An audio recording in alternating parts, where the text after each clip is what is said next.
اعوذ باللہ من الشیطان الرجیم بسم اللہ الرحمن الرحیم۔ فرمان نبی صلی اللہ علیہ وسلم۔ حضرت سیدنا ابو ہریرہ رضی اللہ تعالی عنہ سے مروی ہے کہ رسول اللہ صلی اللہ تعالی علیہ وآلہ وسلم نے ارشاد فرمایا،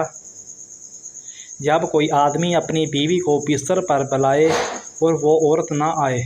پھر اس کا شوہر ناراضگی کی حالت میں رات گزارے تو فرشتے صبح ہونے تک اس عورت پر لعنت بھیجتے رہتے ہیں۔ صحیحین کی روایت میں ہے، جب کوئی عورت اپنے شوہر کے بستر سے علیحدہ رات گزارے تو صبح تک فرشتے اس عورت پر لعنت بھیجتے رہتے ہیں۔ ایک روایت میں ہے، رسول اللہ صلی اللہ تعالی علیہ وآلہ وسلم نے ارشاد فرمایا، قسم ہے اس ذات کی جس کے قبضہ قدرت میں میری جان ہے، کوئی شخص اپنی بیوی کو اپنے بستر پر بلائے اور وہ آنے سے